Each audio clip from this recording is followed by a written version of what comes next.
The Forbidden Archive. The Discovery. Dr. Coldest had spent 43 cycles studying humanity. As a xenoanthropologist for the Galactic Preservation Council, he specialized in extinct species, documenting their cultures before the memory of them faded completely. Humanity had been gone for 200 years now, wiped out by the Cascade Plague that had swept through their colonies like wildfire. What remained were ruins, artifacts, and questions that nobody wanted to answer. The dig site on Earth's third moon was supposed to be routine. Ancient data storage facility. Basic recovery operation. Extract whatever information survived, catalog it, file it away in the great archives where extinct species went to be forgotten by the civilized galaxy. Coldest had done this work dozens of times before. The Threxians, the Polnari, the Veshkree. All gone now.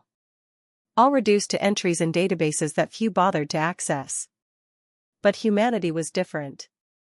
Even 2 centuries dead, they haunted the galaxy in ways Coldest couldn't explain. Their technology appeared in black markets. Their cultural fragments influenced art movements. Their language had infected galactic standard with words that had no proper translation. Concepts like hope and stubborn and spite. The Galactic Council had tried to suppress human records, claiming contamination concerns and cultural toxicity, which only made Coldest more curious. The entrance to the facility had been buried under 3 meters of lunar regolith. His excavation team, all Valrothi like himself with their 4 arms and crystalline sensory organs, worked carefully to expose the doorway. What they found made Coldest's primary heart skip. The door was intact. After 200 years of exposure to vacuum, solar radiation, and micrometeorite impacts, the door showed no damage. The metal was an alloy Coldest didn't recognize. The locking mechanism was still functional.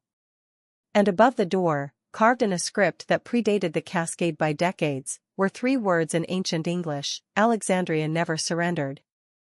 "Sir," his assistant Vrentok called from the scanning station. "I'm detecting power signatures inside." "Active power signatures." "That's impossible.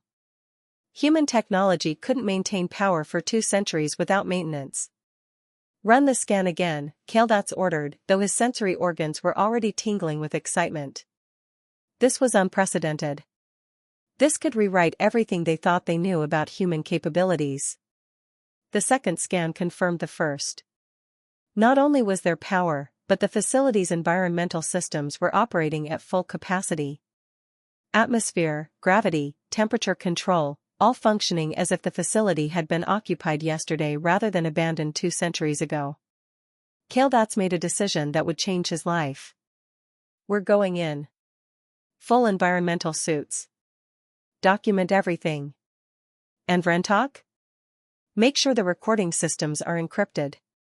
I want this data secured before it goes to the council." The door opened at his touch. Not with a groan of ancient mechanisms, but smoothly, quietly, as if welcoming expected guests. What lay beyond made Coldest stop breathing. Books. Millions of books. Physical books made of paper and binding, stretching in every direction as far as his eyes could perceive. Shelves rose toward the ceiling in endless rows.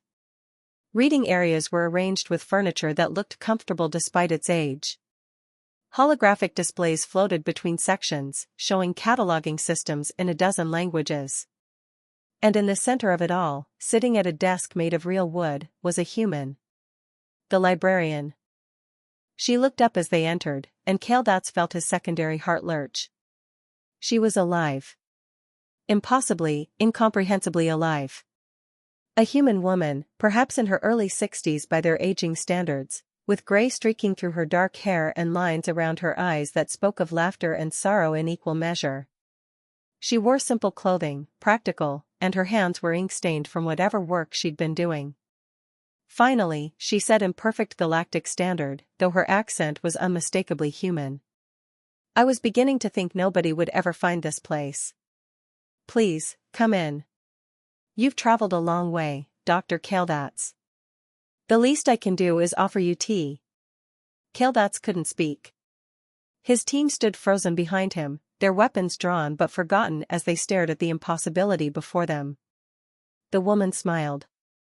It was a gentle smile, patient, the smile of someone who had expected this reaction. My name is Dr. Sarah Chen. I'm the head librarian of the Alexandria Archive, last of the human knowledge preservation facilities, and before you ask the obvious question, yes, I know what year it is. Yes, I know my species is supposed to be extinct. And yes, I've been waiting here for 200 years for someone curious enough and brave enough to open that door. That's impossible, Brentok whispered. Humans don't live for 200 years. The cascade killed everyone. The records are clear. The records, Sarah said, standing and walking toward them with no apparent fear of the armed aliens in her library, are incomplete. The cascade killed 99.8% of humanity. But we had 200 years of genetic engineering, cybernetic enhancement, and sheer stubborn refusal to accept extinction. Some of us survived. Not many. Not enough to rebuild a species. But enough to preserve what we were, what we learned, what we wanted the galaxy to remember about us after we were gone. She gestured around the vast library. This is the last complete archive of human knowledge. Every book we ever wrote. Every discovery we ever made. Every song, story, theorem, recipe, joke, and prayer. 3,000 years of human civilization, preserved and protected. The Galactic Council tried to erase us. They claimed our culture was too dangerous, too chaotic, too unpredictable. They wanted humanity to disappear quietly. Sarah's eyes hardened. We chose not to be quiet. Coldest found his voice. Why? Why preserve all this if your species is dying? Why spend 2 centuries guarding books that nobody will read? Because, Sarah said simply, somebody always reads. You're here, aren't you? The council tried to bury us, but curiosity is universal. Someone always wants to know what was forbidden.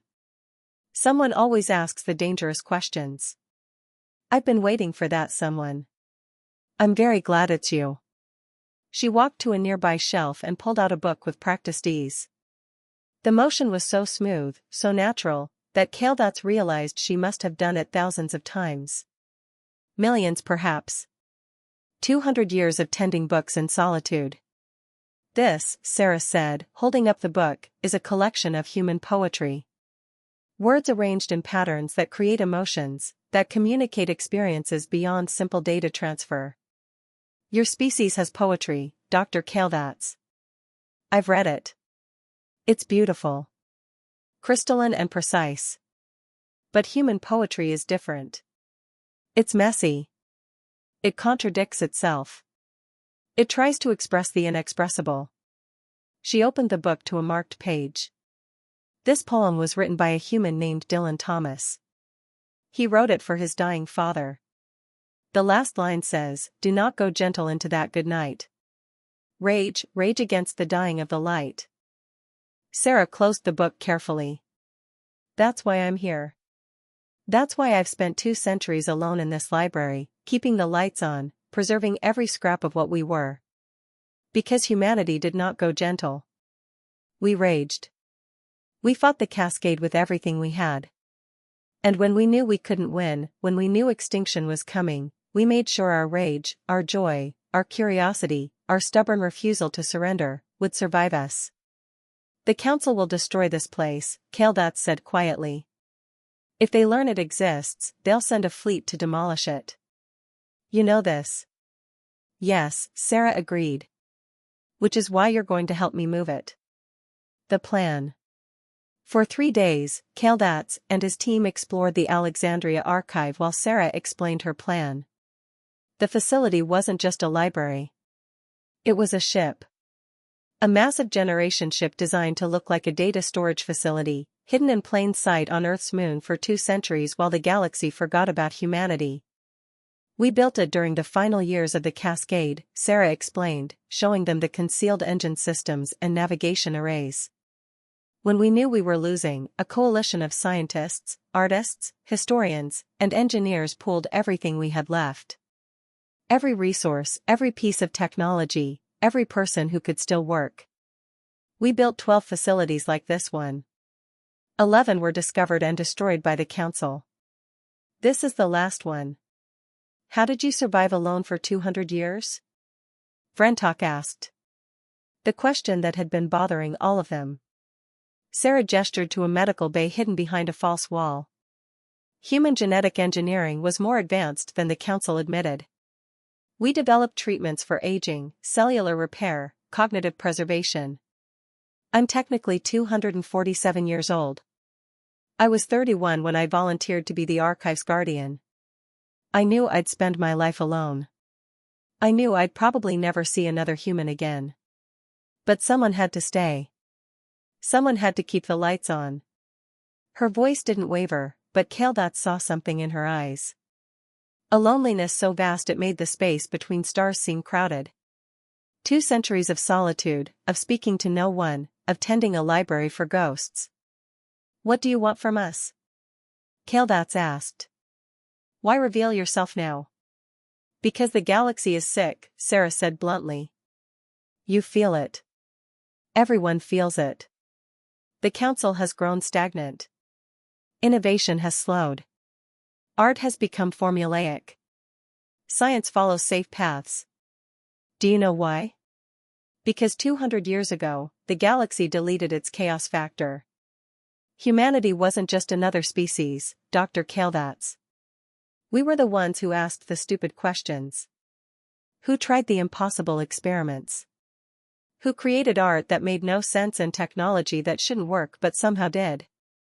We were the galactic equivalent of genetic diversity. And when the Council erased us, they didn't just lose one species.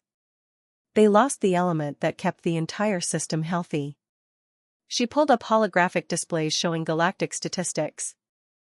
Innovation indices declining. Cultural output becoming repetitive. Scientific breakthrough frequency dropping. All the trends had started roughly 200 years ago. The galaxy needs chaos, Sarah continued. It needs the uncomfortable questions and the impossible dreams. It needs humanity's legacy, even if it can't have humanity itself.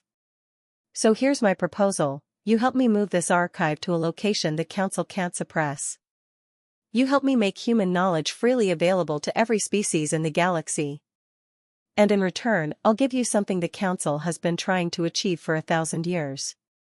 What could you possibly offer that the Council wants? Kaldats asked. Sarah smiled. The cure for stagnation. The solution to the innovation crisis. The secret to why some species thrive while others merely survive. It's all here in these books, Dr. Kaldats. The answer isn't in our technology or our genetics. It's in our philosophy. In our stubborn insistence that the universe doesn't get to tell us what's possible. She placed her hand on a book, the gesture almost reverent. Help me share this. Help me prove that humanity's extinction doesn't have to mean the death of everything we stood for. Give the galaxy back its chaos. Kaldats looked at his team. He saw his own conflict reflected in their crystalline features. What Sarah was proposing was treason. Career suicide at minimum, execution at maximum. The Council had specific laws about human artifacts. Preserving them was one thing. Spreading them was quite another. But Kaldats thought about the statistics Sarah had shown him. He thought about the 43 extinct species he'd documented, each one unique, each one gone forever. He thought about a galaxy that was slowly forgetting how to dream. There's a planet, he said slowly. In the Kepler Reach, outside Council jurisdiction. A free port called Haven's Gate. Lawless, chaotic, populated by refugees and outcasts from 100 different species. The Council has no authority there. Sarah's smile widened. Sounds perfect. Sounds exactly like the kind of place humans would have loved. It will take 3 months to retrofit the archive for travel, Kaldats continued, his decision made. We'll need to file false reports with the Council, claim the facility was empty, nothing of value. Can you maintain the charade that long? Dr. Kaldats, Sarah said gently, I've maintained a charade for 200 years. 3 months will be easy. Especially since I won't be alone anymore. The Rising. The Journey. The Alexandria Archive broke orbit from Earth's third moon at 0300 Galactic Standard Time on a Tuesday. Nobody noticed. Kaldats had filed his reports exactly as planned: ancient data facility, structurally unsound, all useful materials extracted, recommend demolition. The council had approved without question. Another dead human site, another piece of extinct history filed away and forgotten. Sarah stood beside Kaldats on the command deck as Earth's moon shrank behind them. She hadn't said anything for 10 minutes, just watched through the viewport as the place she'd called home for 2 centuries disappeared into the distance. Regrets? Kaldats asked quietly. So many I've lost count, Sarah replied. But leaving isn't one of them. I was never meant to stay forever. I was keeping the light on until someone came home. You came home, Dr. Kaldats. Different species, different time, but home nonetheless. The journey to Haven's Gate took 73 days. During that time, something remarkable happened. The archive security systems, which Sarah had kept locked at maximum for 200 years, were gradually opened. Kaldats and his team were given access to the collections. And they began to read. Vrentok discovered human music first. Audio recordings from 3 millennia of human civilization, from ancient chants to complex symphonies to something humans had called rock and roll, which apparently involved deliberate sonic chaos that somehow created beauty. Vrentok listened for 6 hours straight, his crystalline organs vibrating in resonance with frequencies no Valrathi composer had ever considered. This is impossible, Vrentok said, showing Kaldats a recording of a human performance. The tonal structures violate every principle of harmonious composition. It should sound terrible. But it's extraordinary. How did they do this? They didn't care about the rules, Sarah said, passing by with a stack of books. They cared about the emotion. Human music wasn't about perfect mathematical ratios. It was about making people feel something, even if the method was technically wrong. Another team member, a linguist named Therasol, became obsessed with human literature. She started with simple children's books and within a week was reading complex novels, philosophy texts, scientific papers. She developed a particular fondness for human detective stories. They're teaching me something, Therasol explained during a group meal. Human narratives don't follow logical progression. The protagonist makes mistakes. The plot includes randomness.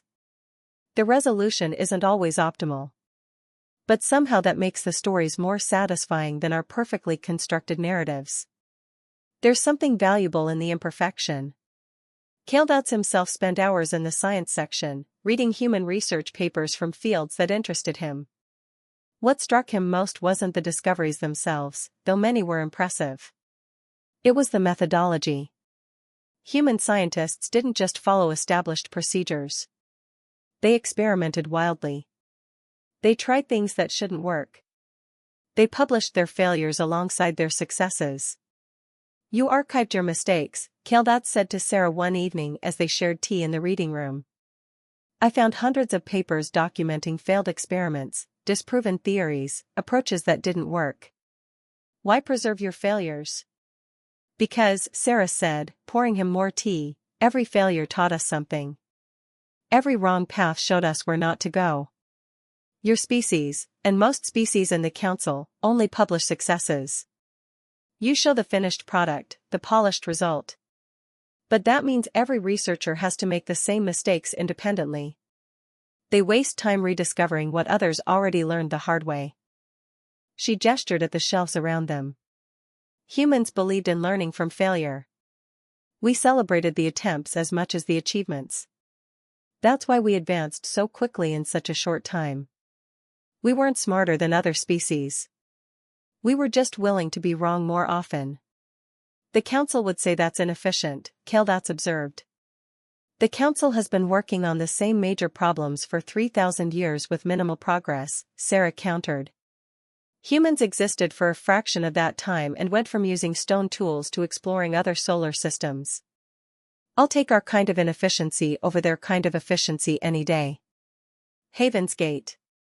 Haven's Gate was everything the council despised.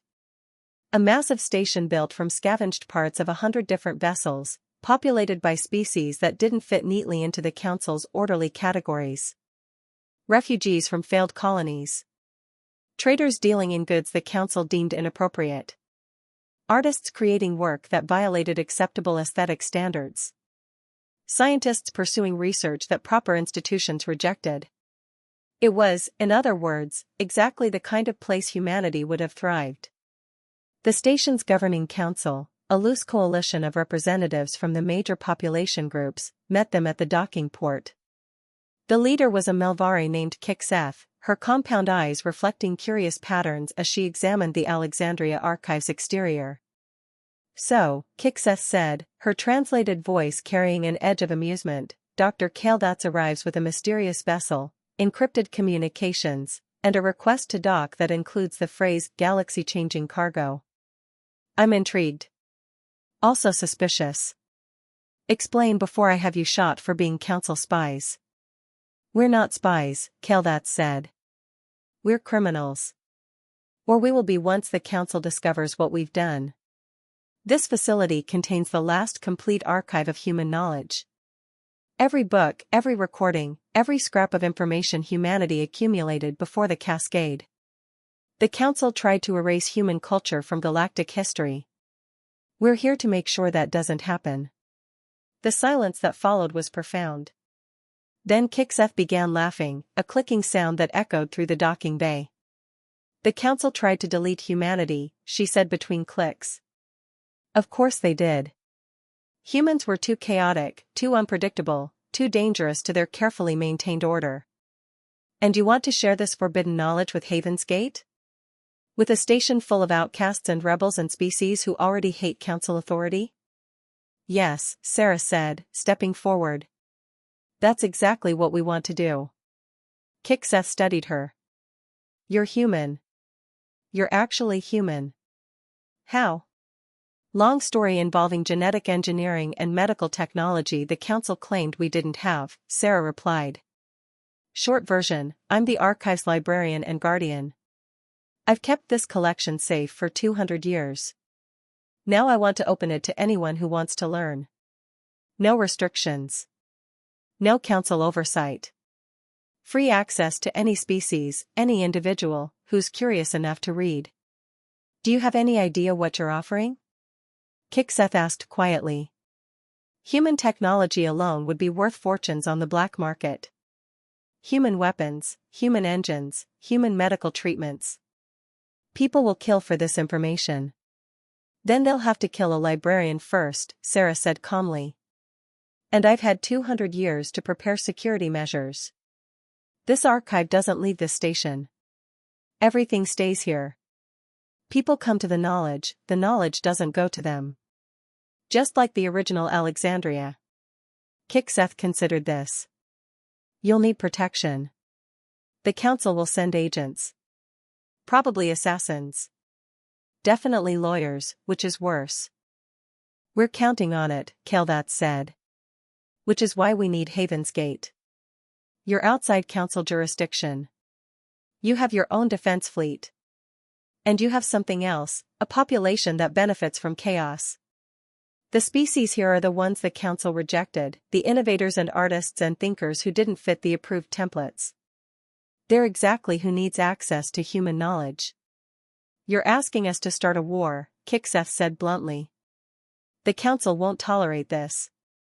They'll impose sanctions. They'll threaten military action. They'll make everyone's lives difficult." "They'll try," Sarah agreed. "But here's what the council doesn't understand: you can't suppress ideas by force. You can destroy books, delete files, execute teachers. But once knowledge spreads, once people start thinking differently, you can't put that back in the box. Humanity learned that lesson 1,000 years ago during our own information revolutions. The council is about to learn it now." The opening. 3 months later, the Alexandria Archive officially opened to the public. The news spread through Haven's Gate like wildfire, then jumped to other systems via the station's extensive black market communication networks. A library. A human library. Open to anyone. Free access. No council permission required. The response was overwhelming. Researchers arrived from universities that had secretly questioned council restrictions on human artifacts. Artists came looking for inspiration in forbidden human creativity. Engineers wanted to examine human technology. Philosophers were curious about human ethics. Even some council species arrived, officially on personal business, unofficially desperate to see what their government had tried to hide. Sarah walked through the reading rooms with a feeling she hadn't experienced in 2 centuries, purpose shared with others. The library was full. People from dozens of species sat at tables, reading human books, listening to human music, watching human films. They argued about human ideas. They laughed at human jokes. They cried at human tragedies. Humanity was dead, but human knowledge was alive again. Dr. Chen. A young Valrathi approached her, holding a battered copy of a book. I've been reading human philosophy. This writer, Viktor Frankl, he survived terrible things and wrote about finding meaning in suffering. This concept, choosing your attitude, is revolutionary. Our species believes emotional states are biochemical reactions to be corrected. But Frankl suggests they're choices. That we have agency even in our own emotional experience. Sarah smiled. That's very human thinking. We were obsessed with agency, with the idea that we could choose who we became regardless of circumstances. Sometimes that led to unrealistic expectations. But sometimes it led to remarkable resilience. I want to write about this, the Valrathi continued. Incorporate these ideas into our counseling practices. But the council has strict regulations about therapeutic methodology. They'll reject any proposal that includes human sources. Then publish here, Sarah said. Haven's Gate has its own academic journals. They're not council-sanctioned, but they're widely read. Especially by people looking for new ideas. The Valrathi's crystalline features brightened. I could do that. I could actually do that. Sarah watched him return to his reading with renewed energy. This was happening throughout the library. People discovering human ideas, combining them with their own species' knowledge, creating something new. The cross-pollination of concepts that the council had tried to prevent. In the music section, a Threxian composer was collaborating with a human recording, using AI to extend a melody that had ended 200 years ago. In the science wing, researchers from 4 different species were reading human papers on quantum mechanics, arguing about interpretations, designing experiments to test theories. And in the children's section, young beings from a dozen species listened to human fairy tales, stories about heroes who were flawed and victories that came with costs and villains who sometimes had reasons for their villainy. Stories that taught complexity rather than simple moral lessons. This is incredible, Coldest said, finding Sarah in her office. We've had 12,000 visitors in 3 months. Research requests are backlogged for 6 months. Universities are contacting us asking for partnership programs. Dr. Chen, the archive isn't just surviving. It's thriving. Good, Sarah said. Because the council just officially condemned us. She pulled up the transmission. The council spokesperson, a Velcrin with impeccable diplomatic credentials, spoke with the cold formality of someone reading a legal judgment. The facility known as Alexandria Archive is declared in violation of Preservation Act 7 to 742, which restricts distribution of artifacts from extinct species. All materials are to be confiscated, the facility dismantled, and responsible parties arrested for cultural contamination. Haven's Gate is hereby notified that harboring this facility constitutes an act of aggression against council authority. They're threatening war, Coldest said quietly. No, Sarah corrected. They're threatening to look foolish. Watch. Within hours of the council's announcement, responses flooded galactic communication networks. University professors published open letters supporting the archive. Artists released works inspired by human creativity. Scientists cited human research in new papers. Even some council species issued statements questioning the condemnation. The most powerful response came from Haven's Gate itself. Kixeth broadcast a reply that was shared across hundreds of systems. The Council claims the Alexandria Archive threatens galactic stability. I say the real threat is an organization so afraid of ideas that it tries to delete entire civilizations from history. Haven's Gate will protect this archive. We will defend the right of any species to access knowledge freely. And we will stand against any force that tries to impose ignorance in the name of order. The statement ended with a challenge: the archive's doors are open. Come see for yourself what the Council doesn't want you to know. Read human books. Listen to human music. Learn human science. Then decide for yourself whether knowledge is dangerous or whether fear of knowledge is what truly threatens us all. The legacy. 5 years passed. The Council never sent military force. They couldn't. Too many species had begun questioning their policies. Too many researchers were using human knowledge to make breakthroughs in their own fields. Too many artists had been inspired by human creativity. The innovation crisis that had plagued the galaxy for 2 centuries was reversing. New ideas were flowing. Collaboration across species increased. Science advanced rapidly as researchers combined human approaches with their own methodologies. Sarah sat in the library's central reading room on the 5th anniversary of the archive's opening. She was older now, the anti-aging treatments finally beginning to fail. She'd lived longer than any human had a right to. But she'd accomplished what she set out to do. A young human walked through the door. Sarah's breath caught. Not just a human, but a child. Perhaps 12 years old, with dark skin and curious eyes and the unmistakable confidence of youth. "Are you Dr. Chen?" the child asked in accented galactic standard. "Yes," Sarah managed. "But how? Humans are extinct." The child grinned. "That's what the Council wanted everyone to believe. But some of us survived. We've been hiding, scattered across dozens of systems, pretending to be other species or living in places too remote for the Council to care about. There are maybe 10,000 of us left. Not enough to rebuild a civilization.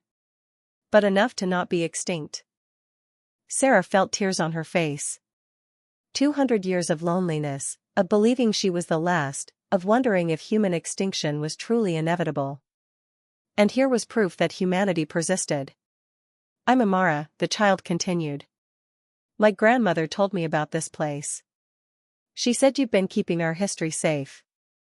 She said when it was time, when it was safe, we should come find you. So here I am." Sarah couldn't speak. She just held out her arms, and Amara walked into them, hugging a stranger who was somehow family in the most important way. "There are others," Amara said. "Scattered across the galaxy. We've been using your archive to learn about ourselves, about what we were before the cascade. Some of us want to come here, to help you maintain the library. If that's okay." "It's more than okay," Sarah whispered. "It's everything I hoped for." Dr. Kaldats found them like that an hour later, the old librarian and the young human surrounded by books, talking about stories and history and the future that neither of them had been sure would exist. "The Council is withdrawing their condemnation," Kaldats announced. "Officially, they're citing new evidence about human cultural contribution. Unofficially, they've realized they can't win this fight. Too many species support the archive. Too many people have been changed by human knowledge. They're making it legal retroactively rather than admit they were wrong." "Politics," Sarah said with a slight smile. "Some things never change. But some things do," Kaldats replied. He gestured around the library, at the beings from dozens of species reading, learning, sharing ideas that crossed cultural boundaries. "You did this, Dr. Chen. You preserved humanity's legacy. You shared it when sharing was forbidden. You changed the galaxy." Sarah looked at Amara, at this child who represented humanity's stubborn refusal to surrender even to extinction itself. "I didn't change the galaxy," Sarah said. "I just kept the lights on until someone came home. Humanity did the rest. We always were too stubborn to know when we were beaten. She stood slowly, her aged body protesting, and placed her hand on a book, the simple gesture she'd made millions of times over 2 centuries. The Alexandria Archive is open, she said, as she had said to thousands of visitors. Knowledge is free. Learning is encouraged. And humanity, despite everything the universe threw at us, endured. Not because we were stronger or smarter or better than anyone else, but because we refused to go quietly. We refused to let our light be extinguished without making sure others could carry it forward. Sarah smiled at Amara, at Kaldats, at all the beings who had made this moment possible. We raged, she said softly, against the dying of the light. And look what happened. The light didn't die after all. It just found new carriers. In the reading rooms of the Alexandria Archive, beings from across the galaxy continued their work. Learning, creating, combining human knowledge with their own, building something new from the foundation humanity had left behind. The last librarian had kept her post. The lights had stayed on. And humanity's final gift to the galaxy, its chaos and creativity and stubborn insistence on hope even in the face of extinction, lived on. Not in monuments or empires or conquests, but in ideas. In books read by curious minds. In music played by those seeking beauty. In questions asked by those brave enough to challenge what they'd been told was true. Humanity was gone, but humanity would never be forgotten. Because in the end, extinction of the body meant nothing compared to the immortality of ideas. And ideas, once shared, could never truly die.